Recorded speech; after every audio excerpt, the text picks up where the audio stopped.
Hey everyone, this is Emir, and we're going to be talking about three major breaking points in your home service business's sales funnel. I'm going to be talking about the exact spots where things typically fall apart and actually prevent you from hitting your revenue goals. In the beginning, running a home service business is incredibly demanding, right? You're constantly juggling in multiple responsibilities, from managing your team to handling customer service, your marketing, and actually getting your service done, right? But there is one aspect that determines whether your business thrives or barely survives, and actually that's your sales process.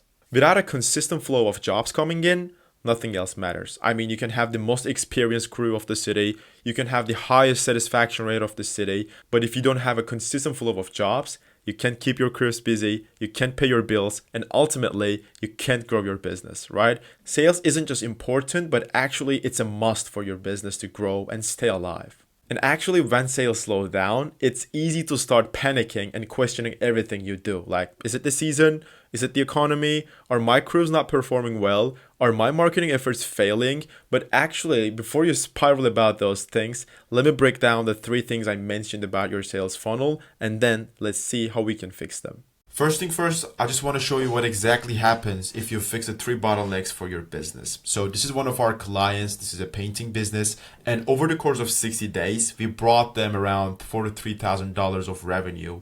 And they have around 50 to 55% profit margin from those projects, from their revenue.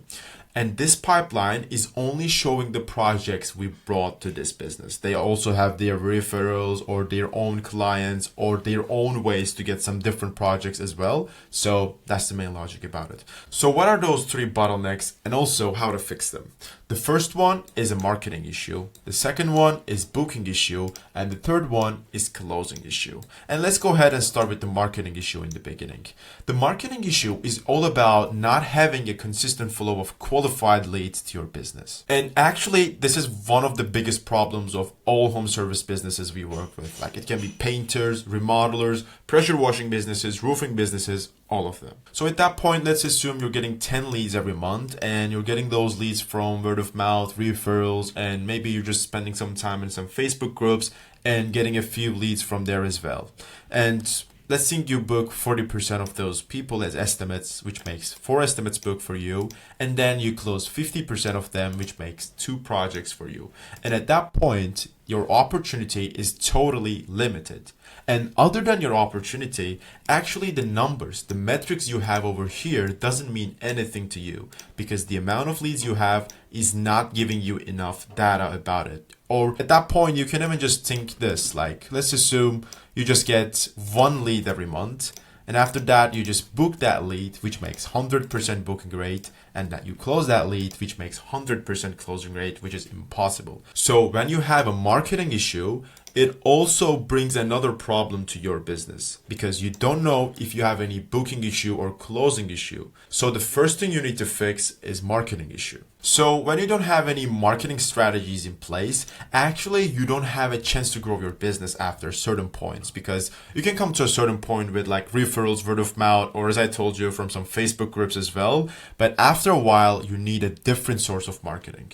And it all comes down to running some paid ads on Facebook, Instagram, or Google, or any other platform, or maybe having a good SEO on Google. So actually, you need to generate your own leads. And other than that, there are some opportunities for you to buy some leads from different companies, but actually those leads are not yours. Those leads are those businesses' leads, and also they sell those leads to multiple contractors, which makes the total game a mess, right? So you need to be generating your own leads and you need to invest in your marketing more. This is the main way to solve your marketing issue. But when you're just investing in your marketing, you need to do it right because while you're investing, it can become a waste for you as well, right? That's the main logic. And after that, let's assume you just fix your marketing issue and you're getting 50 leads every month. And at that point, if you have only 10% booking rate, again, you only have 5 estimates booked for you in that month. And after that, even if you close 40% of those estimates, it makes 2 projects closed for you out of 50 leads. and why businesses have booking issue. In the beginning, let's assume you're running Facebook ads for your business, right? And your potential customers are filling out a form on Facebook to opt into your services. And when they fill out a form, if you call them after 2 hours, you already lost lots of leads' attention and their interest. And even if you catch some people, their likelihood to become your customer is going to be lower for you because they're just engaged with the video or the photo you advertise on Facebook, and they want to hear from you and they want to see what you can do for them, right? And if you call them after 2 hours, they don't even remember the name of your company, so it doesn't become a good situation for you. In another case, let's assume you just fix your timing problem and you call the lead in the first 5 or 10 minutes while they're just engaged with the thing you advertised, so their likelihood, their interest is at the highest level. But while you're on the phone, if you try to sell your service to them, again, you're going to lose those people because the purpose of the first call is not selling your job, is not selling your project, but actually selling the estimate to the homeowner. And other than that, one another important thing is checking the quality of the lead, right? The main reason why business owners are just trying to sell the project is that they don't want to waste their time with unqualified people,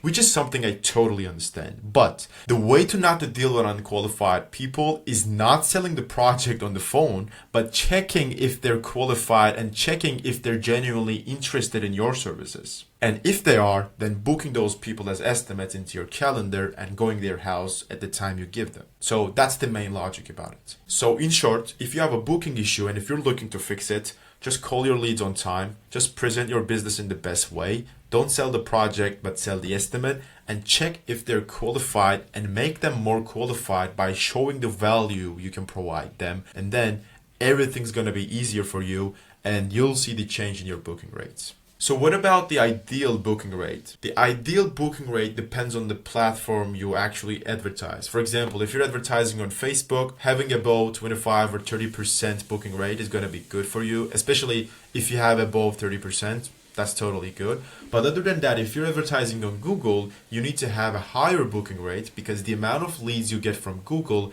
is going to be lower, but their intent is going to be higher. So at the end of the day, having above 25% booking rate on Facebook and having above 40% booking rate on Google Ads is going to be pretty ideal and pretty good for your business. And other than that, let's talk about the last issue we have, which is the closing issue.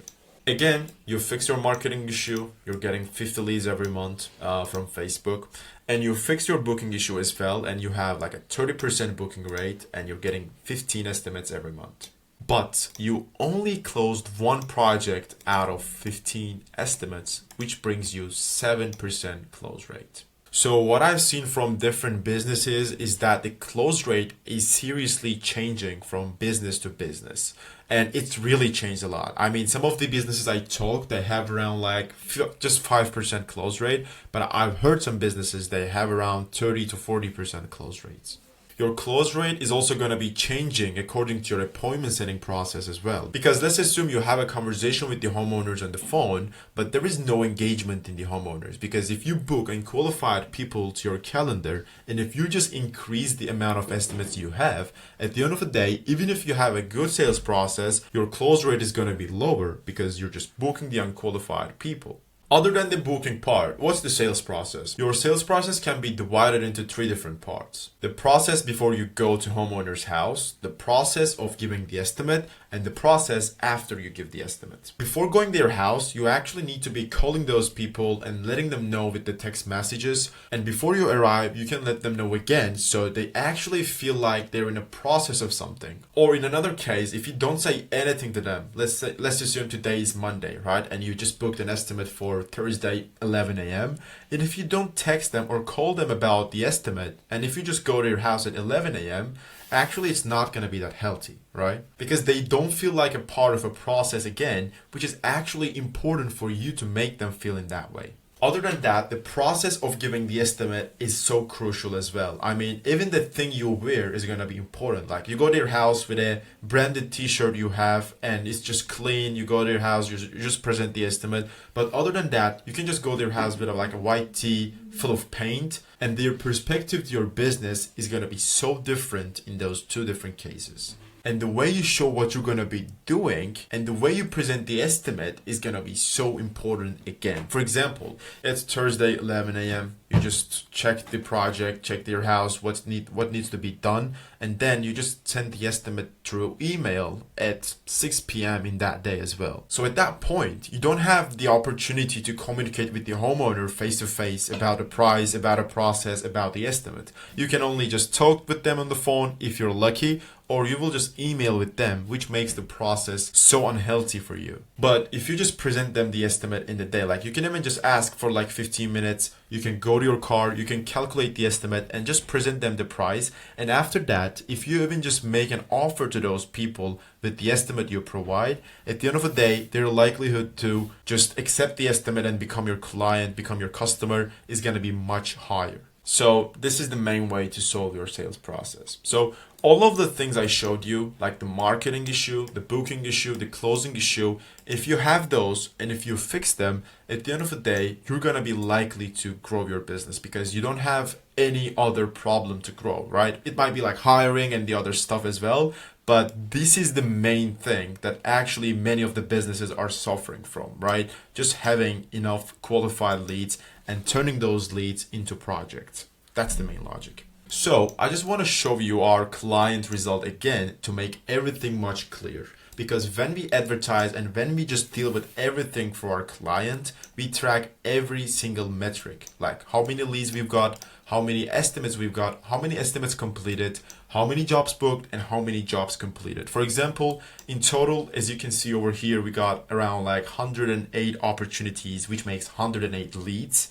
And those 108 leads just become around like 24, 3, which makes like 27 estimates, 29, and around 37 opportunities. So from 108 leads, we booked around 37 estimates for our clients, which makes around 33% or something like that, right? 33 or 34%. And other than that, from 37 estimates we booked, our client closed around 10 projects, which makes around 27-28% closing rate for our client, which is not perfect, but actually it's above average, I can say. And we're always just dealing with everything to make things much easier for our client. So that's the main logic. When we're just implementing our system to our clients, we just handle and we just track everything because we need to be able to see what's happening. Like, is there a problem about the leads? If not, let's check the estimates. If not, let's check the projects and just make sure we don't have a problem and always just go ahead and take action for the best, right?